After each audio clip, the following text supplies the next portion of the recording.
What's going on, YouTube? You're back with Shades, and we're continuing our Let's Play of Katawa Shoujo. Man, I've missed this series. Taking a sufficient amount of break from it just helps me, helps me really, appreciate. I lost the word. The, the glory and majesty of this totally feelsy game. But, I'm bringing it back because Halloween's over now, and I'm sorry that I didn't post any corpse party. I will one day integrate that back into my normal rotation for one of the long Let's Plays of the week. But for now, it's on hold. I know, but the thing is, college keeps me busy, and I just don't have time, and sometimes I'm too tired, and can't work up the effort to play the game. I'm sorry about that. I really, really am. But I am planning on making a punishment video for myself, just because I know I kind of deserve it, because sometimes I just get lazy, really, when it comes to this channel. And I know I can afford to be lazy, but I don't like saying that I can be lazy. It's an awful thing to say for me, for this channel, because I do love maintaining this channel. I do love doing it. It's just like the fact that, like, oh, I can't make money off of it, always hits me in the back of the head and going, oh, you don't have to focus so hard on this. And I really don't, but I want to. But anyway, last time we left off, we bought groceries for Hanako, and I know that was just me, rehashing it, but whatever. Anyway, once I return to my room, I store away my groceries and begin getting ready for the night. I swap the school books in my bag for those I'll need tomorrow, pulling out the yellow envelope Misha gave me earlier in the process. I got so sidetracked by one thing after another that I couldn't deal with it earlier. Who could have written me, I wonder? The name neatly adorning the back of the envelope freezes me in my tracks. It's been so long since I've seen her writing. There's little chance I could have identified it as hers otherwise. Iwanako. Why should she have written me? I can't think of any good reason for her to do this. I almost don't open the letter, but there'd be little point to that. If I just left it alone, its mere existence would gnaw at me until I did something about it. I wonder how it's gonna be, because in all honesty, the one from, oh god, that music. That's not uplifting at all. It's honestly scary. Oops, fuck. In all honesty, I from what I've read about the game, all the letters are somewhat different depending on the playthrough. I look down at the paper at my desk. It's bright and summery decoration beaming happily at me. The lettering is in pink, jarring badly with the yellow sunflower border on the card. The handwriting is neat. The characters have been written thoughtfully and with an unusual amount of care. I barely given the letter a second thought when it was given to me, but now I can't get its contents out of my mind. While I'd like to say that I don't know why she used such an old-fashioned method of communication, considering a phone call or an email would be both much faster and easier, the answer feels obvious enough given the content. A letter leaves a comfortable distance between the sender and the recipient. Unlike a phone, it isn't required that you engage in conversation, and unlike email, there is less expectation of an immediate reply. Statements such as the third year seem to be very anxious about final exams, and it's so weird to think we're already seniors, isn't it, are just small talk. Small talk that could have been achieved by simply replying to any of the messages that I'd sent her while in the hospital. The ending, though, is the true reason she sent this. The last couple of lines added almost an afterthought. I wonder if we'll meet again. Perhaps it's for the best if we don't. It's a statement that should hurt. I've always heard breakups are nasty stuff, but it feels like this is a simple reaffirmation of what we both already knew instead. It's the preceding text, no more than small talk, that makes me feel more uneasy. I can't figure out why, no matter how long I sit there and look down at this bright and summery piece of paper. If you would like to correspond with me, by all means write me back. It's plainly obvious that this is not the type of letter to be replied to. In the end, this letter is no more than a simple abdication of responsibility, a final statement to reassure herself that our relationship is over. That sucks. I mean, in Lily's no, in God, I can't remember her name. Emmy. It took me a few seconds. In Emmy's path, it was a fully fleshed out letter. What the fuck? What the fuck? I was expecting a fully fleshed out handwritten letter, and I'm trying to find the cloth for my glasses. I can't seem to find them. But yeah, what the fuck? That's kind of rude, in all honesty. Well, game-wise, because I kind of wanted to read the entire letter. Well, at least he didn't throw it away this time. Before finishing it, anyway. Anyway, as such, I find I have little problem in scrunching the letter in an envelope into a ball and tossing it into the waste bin, ridding myself of its existence. At the very least, he read the whole thing before throwing it out. I go to bed with mixed feelings, cheated out of a pleasant evening by this intruder from the past. Ironically, it takes a while before I can manage to sleep. That sucks. That really sucks. Cause like, for the most part, what was I thinking of? For the most part, when something like that happens, typically it's always in the back of that person's mind, especially if it affected them emotionally, very powerfully. Typically, in a situation like that, people, would have that thought in the back of their mind that, oh, this person, I used to talk to this person, I used to be friends with this person, we had, something going on. But if there was no closure, typically, there's a bit of emptiness in there, a bit of hesitation when moving on to new relationships. But in Hisao's case, it seems that he completely forgot about her, and then moved on, based on whatever story you have.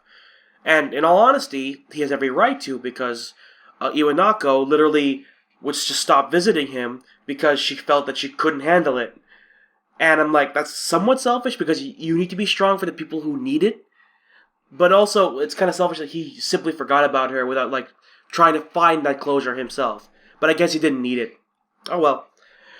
I sweat profusely, awaiting the dreaded moment. Each tick of the clock tenses my muscles that much more. Oh, every minute making more hair stand on end. It's coming for me. I can feel it. Death! Death in the form of a single sheet of paper! Oh! I was hoping it was working up to something, but then, halfway through reading, I'm like, there's no way it would be something actually, deadly. I take the small pile of papers from the student in front of me and pass it backwards after plucking off the top piece. Looking to the top right of the page, I find my fears realized within that small red circle. 43! I hang my head and sigh in resignation, cursing under my breath. I can feel the aura of a similar sentiment rising from the class. It's strange, but the fact lifts my spirits by a minuscule amount. Sorry, whenever I say the wrong word, or a word that I feel that should go in there, sorry, I yawned. I tend to stop when I realize, oh crap, I said the wrong word. But it's so weird, me reading something else. Misery loves company, I suppose. As the teacher opens her mouth, the room braces for the inevitable onslaught. Only to be saved at the last minute. We quickly move to collect our bags and leave for lunch post-haste, but the teacher quickly delivers a parting broadside. We'll be discussing the test scores next lesson. Needless to say, there'll be quite some discussion to be had. A collective groan resounds from the class, now reduced to shuffling out dejectedly. Hang on, guys, I'm gonna blow my nose.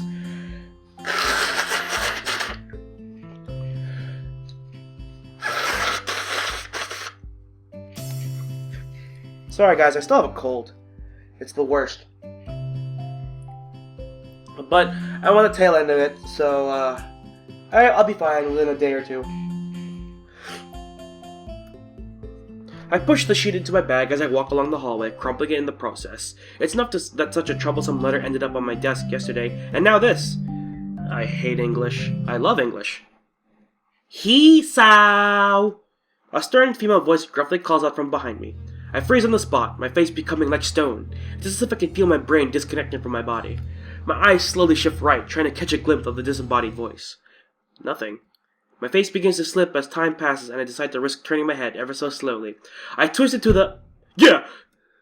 I jump into the air and drop my bag, yelling out in surprise. By the way, I have a sore throat, so if my voice acting's not as good as it usually is, I'm sorry. Well, not that it was good to begin with. As I recover and regain my composure, I turn to see... I should have known. Emmy. Gotcha, Hisao! She stands there with a mischievous grin on her face, hands forward and fingers pointed inward. She was the one who jabbed my ribs with her fingers. I looked down at her with a grimace, rubbing my hair in frustration. That's no way to greet someone, you know.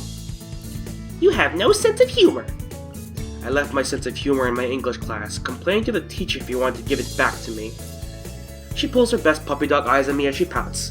Lily's managed to build up my resistance to the tactic, but Emmy's short stature adds enough to the effect to make me relent. So, how are things? I haven't seen you around for a while. Same old, same old. I run so fast nobody wants to join me on my morning runs. It's a real pain. Her modesty never fails to amuse me. Although... Uh-oh. You know what I'm thinking, don't you, Hisao? Wearing my emotions on my sleeve is one of my worst habits. She's seen right through me. Fortunately, I see somebody else approaching us that will give me an out. Oh, hi Hanako. Oh god, my throat. Expect for the next few parts of the series, for me not to have a good voice. I give her a welcoming wave and try my best to look like I haven't noticed Emi's pouting face. She gives a small wave back. Hello, Hisao. Emi. Hey, Hanako! I'll join you in this sec. Actually, speaking of lunchtime company, it's odd to see you without Rin, Emi. Rin! Without a second word, she forgets all about us and bolts off up the hallway. She must have forgotten she was waiting for her. Hanako and I stand speechless, only able to helplessly stand and watch this ball of seemingly boundless energy dash off. Oh yeah, Hisao! She suddenly stops herself just before vanishing around the corner onto the rooftop staircase, spinning around to meet our bemused faces. I hate English too. And with that, she disappears. All I can do is hang my head and give a long sigh, thoroughly left in the dust. As I hear a short giggle coming from behind me, I turn to see Hanako smiling at the corner of my attacker rounded. I pick up my drop bag from the floor and quickly dust it off. Afternoon. Been busy? You don't like English? Nah. I had a test on it a while back and Emi caught me brooding about the results. Sorry. She averts her gaze, guilt written on her face. A casual observer would think she just accidentally reminded me of a dead relative. Come on, it's not your fault. How are you doing in it? She looks up, though still avoids meeting my eyes. Alright, I suppose. An awkward silence passes. They seem all too common around Hanako. Oh, Lily asked if you'd like to join us for lunch on the roof. I guess I don't exactly have any pressing engagements to attend to. Sure, I'll be right up. I'll go get my lunch from the cafeteria now, then. Go on. You don't need my approval to leave, you know. Okay. I'll be going, then. She gives a skittish reply, a small nod, and quickly makes off toward the cafeteria. I guess she must have forgotten to bring her lunch today. As I walk through the hallways, more and more students start to come out of the classrooms and pass me, going in the same direction as Hanako went. By the time I manage to make it to the stairs, I'm having to push away past a busily chatting throng of students. I finally manage to get past the last of the crowd and round the staircase. Sorry, slumping slightly in relief and slowing my pace before I open the door to the roof. Ah, damn! There's no way Hisao would actually sound like that, but it sounded funny to me. I momentarily avert my eyes, but all but blinded by the harsh summer sun. Ah, my eyes! My special eyes! As I slowly regain my vision, the surrounding finally takes form. Lily, Emi, and Rin sit together on the roof on top of the hilltop forest around Yamaku, visible past the fence around them, as if to frame the view. Oh yeah, 3 pretty women. I can't growl. It hurts my throat. Ah, Hisao! Lily and Rin give a quick nod of acknowledgement and a deep nod of greeting respectively. I start walking towards the rather mismatched trio, and I can't help marveling at the speed at which Emi devours the rest of her half-eaten banana. Hey, strange to see you 3 together like this. It seems to have been quite the day of coincidences. Emi and Rin decided to eat on the roof just as Hanako and I decided to. You stole it! This spot was ours! Simmer down, you can't steal a place at the school.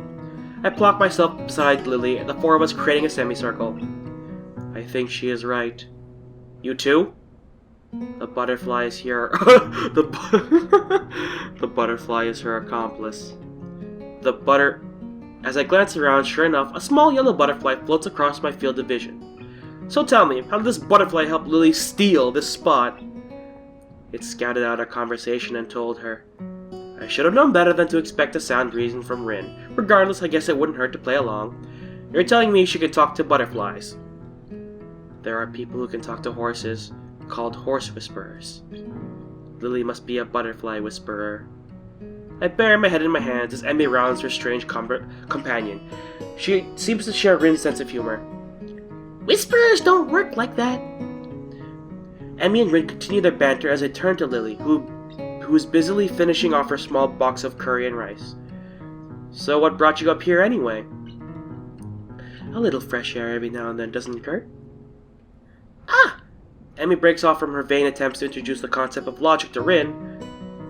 That was why we came up here too. Something tells me it was her idea alone, and that Rin only got dragged up here on Emi's whim. Then again, the same could probably be said of Lily and Hanako. Now, we can share. Yeah, the roof's huge! A creaking of the door to the roof can be heard as soon as she says the words. A moment of silence falls over us as everyone's attention focuses on the figure appearing from it. Now there's 4 pretty ladies up here. I don't think I can handle all this femininity. That was super creepy, and I apologize for that. Hanako slowly walks over to us, her eyes pinned to the ground, silently ruining the attention she's attracting. She tenses just barely when her eyes meet Rin's. I can't help raising an eyebrow as she walks over to us and sits next to me, doing her utmost to avoid looking up, even as she brings her cafeteria bread to her mouth.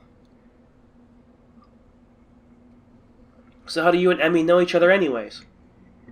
Emi's somewhat well known around the school for her athletic ability. She's the fastest member of the track and field team, by some margin, even beating Miki Miura at the track meet last week. Miki Miura, that tan girl from the front of my class. Considering her height and toned body, being able to beat her is quite an accomplishment. Thanks, because I've never seen her. Looking over to Emi, it's very clear she's well aware of this fact, and she beams proudly. So, Hisao, what's your score in English? Ouch. No comment. Ooh. She puffs her cheeks and pouts, but it doesn't take long for her to bounce back. Alright, if I tell you mine, you have to tell me yours. Deal? Fine. Okay, on the count of 3, we both say our results. 1, 2... I'm pretty sure I'm giving it way too childish. 32! And then I say nothing. I beam a mischievous grin. Evil! You said it, not me. Still, the fact that you managed an even lower score than me is kind of amazing. Grrr! Oh my god, I forgot Emi has an angry face. It's still kind of cute because of the tone, but when I saw her angry face in her playthrough and it was like a legitimate angry face, I'm like, oh shit. I mean, seeing anyone angry is like off-putting, but whatever. She looks like and sounds like a small terrier growling at an intruder. I can't say it's the most threatening sight I've seen. Either way, scoring higher than 32 isn't something to boast about, much less scoring below it for any subject. Yes, Lily. Sorry, Lily. I could help you with your English, if you'd like. It'd be my pleasure to. No, that's fine, but I appreciate the thought, really. Lily looks slightly deflated, her hopes of imparting her knowledge dashed. Judging from the badly hidden laughter of the rest of us, neither she nor Emi seem to have garnered too much pity. Oh god! Oh my god! Why? Why now? As I sit happily laughing, though, I feel my voice suddenly cut off as my chest clenches. Why now? Nothing's happening. I've been exercising a fair amount. I mean, walking to and from the town is great. I mean, it's an incline. Come on, that's cardio. What the fuck? I guess with this, it happens randomly, I guess. I sit in silence for a few seconds, all my concentration forced on my heartbeat. It's only a small pain, but the ache feels like it's growing. Oh shit! Tense music! Breathe deeply. Oh shit, what's happening?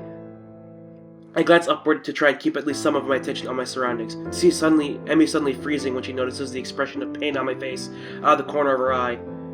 Hey, Hisao, are you okay? Yeah, I'm fine. I look back down and redouble my efforts to try and stay calm, clenching my fist to try and dull the pain. It takes a short time, but the pain, thankfully, begins to fade. When I look back up, there's only silent and pensive faces to be seen. I guess I'd better explain myself. Arrhythmia. I'm fine, it's just a heart flutter. Are you sure? Should we get the nurse? Taking her cue, Hanako quickly picks herself up and begins to dash to the door. Hanako, stop. Lily, I'm fine. You look like a wet, wrinkled tomato. Huh? As I bring my hand to my forehead, I can feel the beads of sweat gathered on it and dab them off with my cuff. Thanks. I told you, I'm fine. I'm just kind of fragile, I guess. The entire atmosphere has changed from one gaiety to downcast faces, the situation being too awkward for anyone to know exactly how to react. And of course, the whole thing is thanks to me. It just had to happen now, around others. Oh, Emi. She looks up and a box of juice halfway to her mouth. I haven't told you of my score yet, have I? Yeah, well, you're half foreign, so your score doesn't count anyways. Lifting an eyebrow inquisitively turned to Lily. What was your test result anyway? She gives a cheeky grin. 100% perfect score. I'm sorry, but fuck you! Like, I'm only like that around certain friends. Like, if we're in the same... Like, I haven't been competitive with a friend as far as grades go since high school. When I had a friend in my honors chemistry class? Or is it bio? Oh god, I don't remember. But whatever, it was a science class, and it was my friend Richard, and we were so competitive with each other, and like by the end of the year, he bested me by literally 1/10 of a point, and I was so pissed. But the thing is, it was awesome. Like, but the only time I would ever show off my score was to him and to anyone else who happened to jump in on the competition. But anyone else, like, oh Kyle, what was your grade? I did okay. Because, like, sometimes you could tell when people got a lower score than you, and you're just like, I don't want to make them feel any worse than they already do. No way. All I can do is hang my mouth open and wonder. Considering those tests are insane even for some native speakers, I can only imagine she's gone and done something like committing to mind part of the dictionary. A gift for rote memorization, maybe. English is not that hard. I mean, the hard part about languages is that you have to, like you can know the rules of the language, but you need to know the vocabulary as well. You need to expand your lexicon. That's the key to language. That's... See? Only someone part foreign could get the score that good. See... Lily and I grin at Emmy's expense. Her reaction identical to mine when it first tripped on the last landmine. Lily's foreign accuracy doesn't raise a point, though. Ah, that's right, you leave tomorrow for Scotland, don't you? That's correct. Emmy heard some rumors about it. It seems the word's spreading quickly, considering I only told a friend in my class a couple of days ago. It must be so nice to go halfway around the world on a holiday. Hey, could you buy me something while you're there? Don't be too shy now. Oh crap, I should have aw man, that was better tone. Don't be too shy now. Lily gives a light-hearted giggle, evidently fully expecting Emmy's bluntness. The rest of the lunch continues much the same as before, the jauntiness before my heart fluttered thankfully returning in full. As everyone flies off with appropriate farewells, only Lily and I are left. Is something gonna happen? I hope something's gonna happen. I also don't, because it's late in where I am right now, and these walls aren't thick. I know my roommates aren't there right now, but I'm not sure how far my voice will travel. Hey, Lily. She packs the last of her things into her bag and clips it shut, before perking her head up slightly. Thanks for breaking the silence back there. I kinda wanted to stop it, but I didn't really know how to. As much as I'd like to sound less morose about it, the letter from yesterday, screwing up a test so badly in class, and at my heart making things very hard indeed. She gives an indulgent smile and nods. I hope she hasn't picked up on it, but knowing her, it's unlikely that she hasn't. Emmy's strong, but only human. We do worry about you, Hisao. Hold on, why would I worry you? Her smiling face collapses, becoming uncomfortably serious. Hisao, we're not ignorant of your situation. What?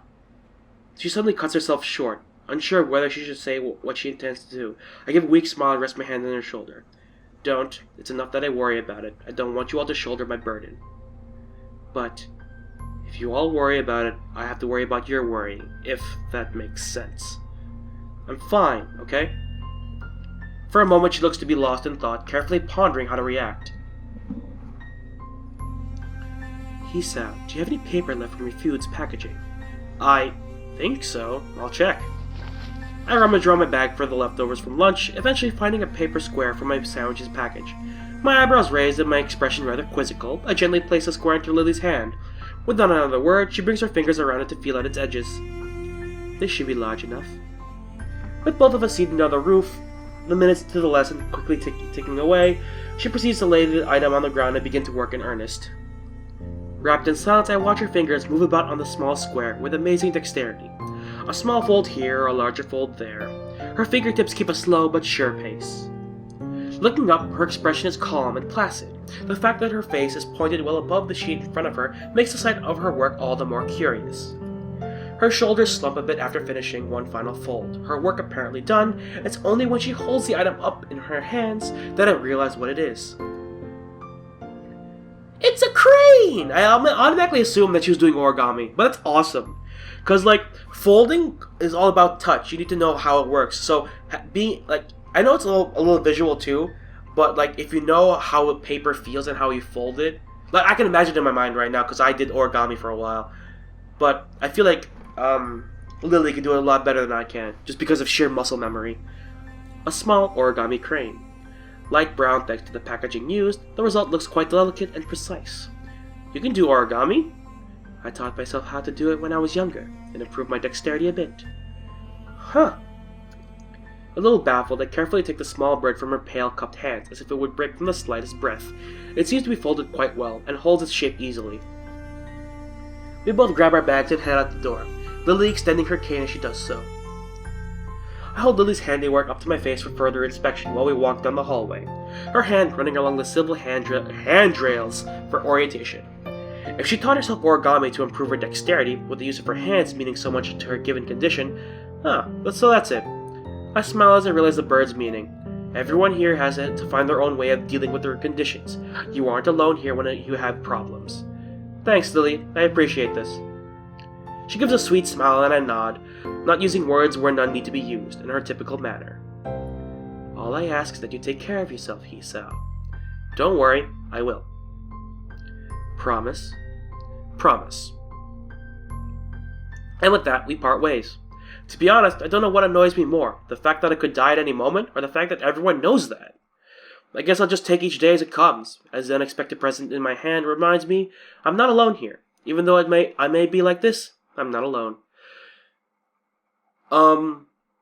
This advice is true for everything in life.